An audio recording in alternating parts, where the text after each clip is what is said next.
É um dos testemunhos mais significativos contra o presidente dos Estados Unidos no processo de destituição. O embaixador norte-americano para a União Europeia comprometeu Donald Trump. Bem-vindo, este é o Euronews Noite. O embaixador faz testemunho esmagador no processo de destituição de Trump. Seguimos as ordens do presidente, disse o diplomata no Congresso. O presidente do Irão, Hassan Rouhani, canta vitória após tumultos sociais e afirma terem sido orquestrados por Israel e os Estados Unidos. Autoridades maltesas anunciam detenção de empresário na investigação ao assassinato da jornalista Daphne Caruana Galizia. José Mourinho é o novo treinador do Tottenham. O português assinou com o Clube de Londres até 2023. Gordon Sondland, embaixador dos Estados Unidos na União Europeia, declarou no inquérito que está a decorrer na Câmara dos Representantes que trabalhou em conjunto com o advogado pessoal de Donald Trump, Rudolph Giuliani, para pressionar o presidente da Ucrânia a investigar os rivais políticos do presidente dos Estados Unidos. Gordon Sondland, embaixador dos Estados Unidos para a União Europeia e figura central no processo de destituição de Donald Trump, fez um testemunho público esmagador para Trump. Seguimos as ordens do presidente, disse o diplomata no Congresso. If you would please rise and raise your right hand, I will begin by swearing you in. Do you swear or affirm that the testimony you are about to... Como testemunhei anteriormente, os pedidos do Sr. Giuliani foram uma troca de favores para organizar uma visita do presidente Zelensky à Casa Branca. O Sr. Giuliani exigiu que a Ucrânia fizesse uma declaração pública anunciando as investigações sobre as eleições de 2016 e sobre a empresa Burisma. O Sr. Giuliani expressou os desejos do presidente dos Estados Unidos e sabíamos que estas investigações eram importantes para o presidente.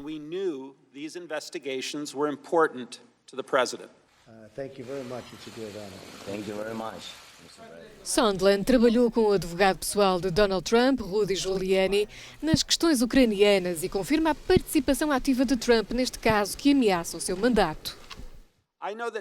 Eu sei que os membros desta comissão enquadram frequentemente estas questões complicadas na forma de uma simples pergunta. Houve um quid pro quo?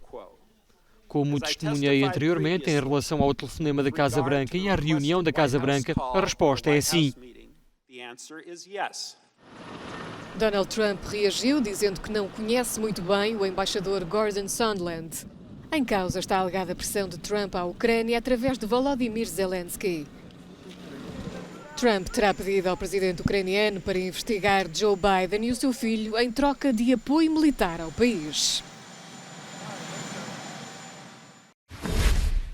Hassan Rouhani canta vitória após a onda de protestos no Irão. O presidente iraniano acusa Israel e os Estados Unidos de terem orquestrado os protestos e coloca em causa o número da Amnistia Internacional sobre os civis mortos.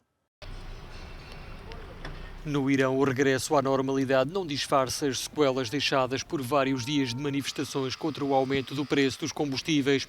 Para as autoridades, no entanto, os protestos nada tiveram de popular e a atuação das forças policiais permitiu mesmo impedir um ataque a uma central de produção de gás. O presidente Hassan Rouhani não hesita em cantar vitória.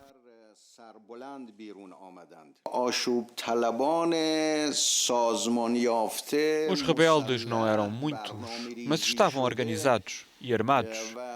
E seguiram à letra uma conspiração planeada pelas forças reacionárias da região, pelos sionistas e pelos norte-americanos. Considero esta mais uma grande vitória para a nação iraniana. O líder iraniano disse ainda que os mais de 100 mortos confirmados pela Amnistia Internacional eram uma fabricação de uma entidade ocidental. As autoridades iranianas admitem apenas 5 mortes, 4 delas entre as forças policiais. Pouco mais de 24 horas decorridas sobre a detenção de um suspeito, as autoridades de Malta anunciaram um novo desenvolvimento nas investigações sobre o assassinato da jornalista Daphne Caruana Galizia.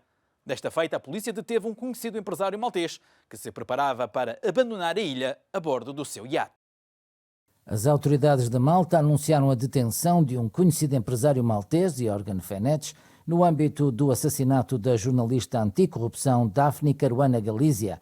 O empresário foi detido a bordo do seu iate no momento em que este se preparava para abandonar a ilha. Daphne Caruana Galizia foi assassinada em 2017 enquanto conduzia uma viatura próxima à sua casa na capital, Valletta.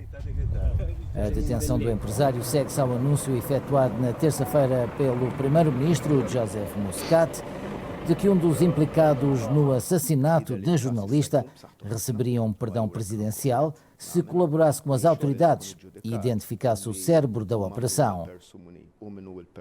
As autoridades judiciais ainda não confirmaram a detenção do empresário. A polícia tem agora 48 horas para acusar ou libertar o detido.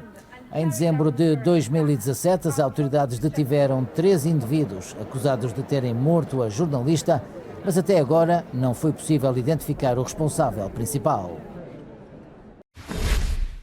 Poucas semanas depois de 39 migrantes ilegais terem sido encontrados sem vida no interior de um contentor refrigerado no Reino Unido, as autoridades holandesas descobriram esta terça-feira à noite um grupo de 25 migrantes, nas mesmas condições, mas com vida, a bordo de um ferry que se dirigia para o Reino Unido. A polícia holandesa deteve um condutor de pesados romeno e 25 migrantes que se encontravam no interior de um contentor frigorífico que tinha o Reino Unido como destino final. A detenção teve lugar na terça-feira à noite a bordo de um ferry que seguia para o porto britânico de Felixstowe. Não sabemos ainda, mas presumimos que alguém ouviu barulho e o contentor foi aberto. Uma vez de regresso ao porto, todos foram examinados por um médico. Felizmente, a maioria encontra-se de saúde.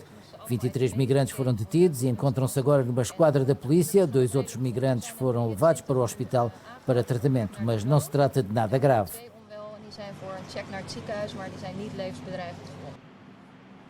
De recordar que há poucas semanas, 39 migrantes, todos eles de origem vietnamita, foram encontrados sem vida no interior de um contentor frigorífico no leste de Inglaterra. Barricados na Universidade Politécnica de Hong Kong e cercados pela polícia desde domingo, os estudantes, em protesto contra o governo, começam a ficar cansados, feridos e sem mantimentos. Entretanto, a nível internacional, a pressão contra Pequim aumenta. A China condenou a legislação dos Estados Unidos da América que apoia os manifestantes. Ao 4º dia do bloqueio sob cerco policial, ainda há manifestantes entrincheirados no campus da Universidade Politécnica de Hong Kong.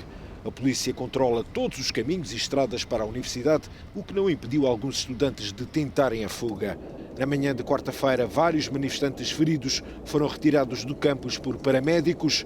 Os barricados disseram que os mantimentos estão a acabar. Alguns manifestantes já se entregaram às autoridades, mas cerca de 100 ainda permanecem dentro do campus.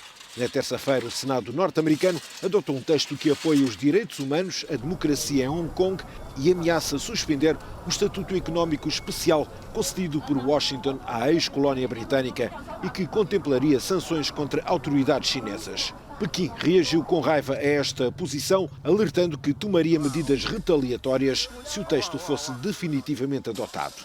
De recordar que cerca de 1.100 pessoas foram presas nas últimas 24 horas por acusações como provocação de tumultos e posse de armas ofensivas, disse a polícia. Desde o início dos protestos, em junho, mais de 5.000 pessoas foram detidas. O mundo marca o 30º aniversário da Convenção sobre os Direitos da Criança e milhões ainda não têm direitos, como é o caso das crianças soldado.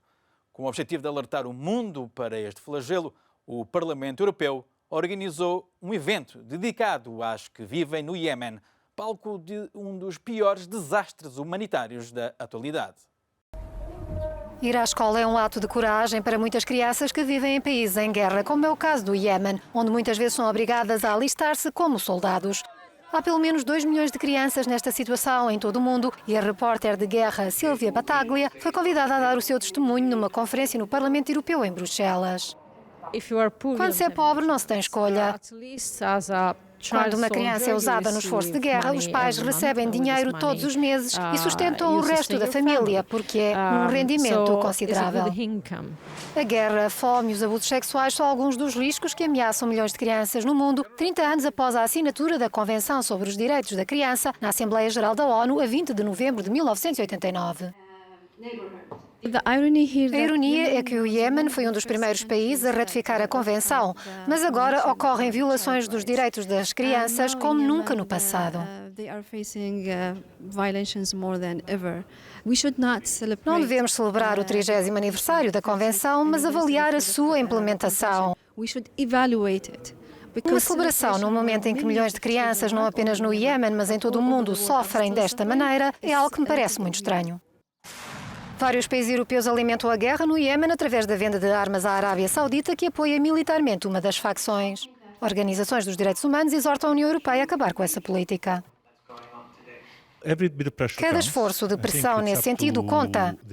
Penso que cabe à nova Comissão Europeia e ao novo alto representante para a política externa mostrar liderança e provar que a Europa respeita os seus próprios valores e a ética na política externa. A nova Comissão Europeia assumirá o cargo em dezembro, mas os eurodeputados voltam a debater a situação dos direitos das crianças na sessão plenária na próxima semana.